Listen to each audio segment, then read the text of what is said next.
How about the H. Allen Jerkens, the former King's Bishop? Yep. No disrespect to the chief, Alan Jerkens, but I always like the King's Bishop better as a name. It had some panache to it. Yeah, so in my mind, it's still the King's Bishop, but it is a stacked race. You got world record who won the Amsterdam, which is the prep for this race, by 6 3/4 with a 101 buyer. He's 8-1 in the morning line. Like, speak easy. Who's 2 for 2 with a 197 buyer. Right. 8-1 morning line. Domestic Product, who won by 7.5 in the Dwyer with a 101 buyer. 9-2 morning line. Bob Baffert ships in Prince of Monaco. He and Bookham Dano are going to be back in this race. Bookham Dano, I think, is the very lukewarm 7-2 morning line favorite. It's just one nice horse after another, and a little new trainee for Mark Cassie on the outside, and Little Knee, who was just a narrow second to Bookham Dano at the Jersey Shore. Man, John, there are so many ways to go in this race. So many different ways, and you have horses cutting back in distance. You have like Domestic Product. You have horses that are trying to extend their distances. Like Bookham Dano and Little Knee.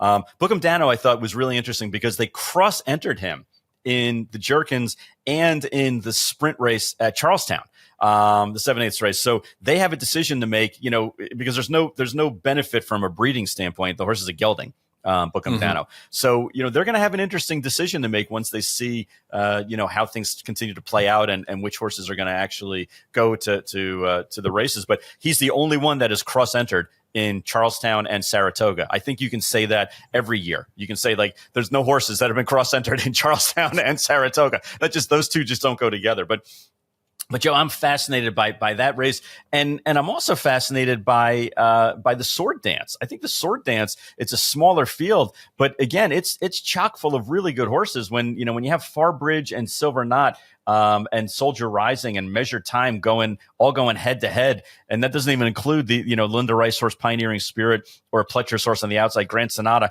I mean, that is a really solid group that is basically a prep for the Breeders' Cup Marathon. Well, the Breeders' Cup Turf, yeah, like the Sword Dancer is the prep for the Breeders' Cup Turf. Other than that, you nailed it, John. Breeders' Cup Turf Marathon. It's a mile and a half. That's not what it's called. What? That's not what it's called. That's what I call it because otherwise it's the Breeders' Cup Turf or the Breeders' Cup Turf, right? I mean, they don't really distinguish between, I guess, the Turf Mile versus the Turf. Yeah. It's called the Mile. Okay. Yeah. John. Yeah. Come on. Come back to earth, buddy. What do you think? I'm on the board. I should know these things. I call it the marathon because that's what it is. Damn it! I personally cannot wait for the Breeders' Cup Turf Dirt Marathon Sprint Stakes. There you go. That is my favorite for fillies and colts, 3 years old and up. For Arabian, it's going to be a 20-horse field. The distance is going to be like they're going to be staggering it. It'll be a relay race. Okay, let's just throw jumps, obviously. Yeah, well, of course. Why wouldn't you do anything else? And it's going to be run on the Friday before the Thursday before the Breeders' Cup, i.e. the way that Ontario is handling their card. That they canceled and now they're bringing it back the day before the weekend. We'll get to that. All right. Put a pin in that. Honestly, I don't share your vision for the Sword Dancer. To me, this is Charlie Appleby 1-2 all the way with Measured Time and Silver Knot. Okay. As long as they're able to, the only possible fly in the ointment is that they both like to be close. Right. But it's very hard to imagine those two going at it up front unless someone else really pushes the pace. So I think that's a 1-2. That's the only two I'll be using in the pick 5. And then I just got to mention one more horse in the Ballerina, the Grade 1 Ballerina Stakes. We got Vahva. Vahva, the queen of the filly and mare sprint division and the queen of West Point and all the West Point homer. You're such a homer. Out there. She's even money in a Grade 1, John. Is she not worth mentioning? But still, that's the only horse in the race that you're looking at. The only one. Listen, I'm happy for you if you want to bring anybody else up. How about Society?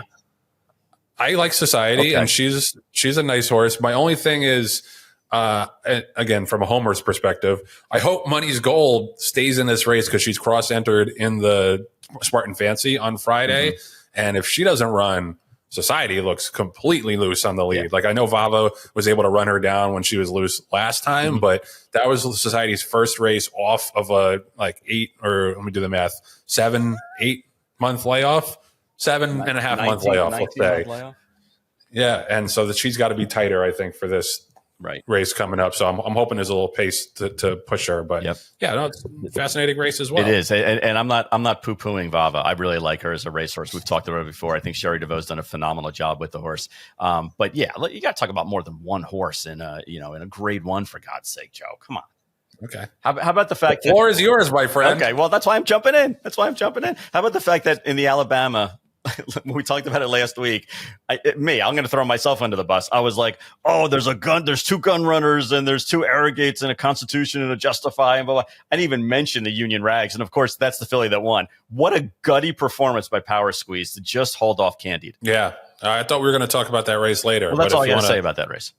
Okay. Yeah. Alabama Day in 10 words from Jon Green. Jon Green cannot use 10 words for anything. He cannot describe anything in 10 words or less. I will say, speaking of Johns, there was a horse in the... Okay, I want to see where you go with this one. No, we're not talking about prostitution again, John. No, it's the horse in the first race. I don't know if you saw, but Jonathan's Way, a horse for Phil Bauer.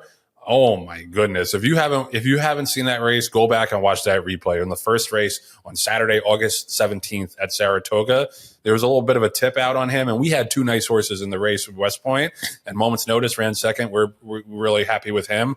This horse broke slow, made like a 5-wide move all the way around the turn, and then just exploded away in the stretch and was like geared down the last 16th. Dude, if they run, it's a little maybe quick turnaround, but if they run that horse back in the hopeful, good luck to everybody else.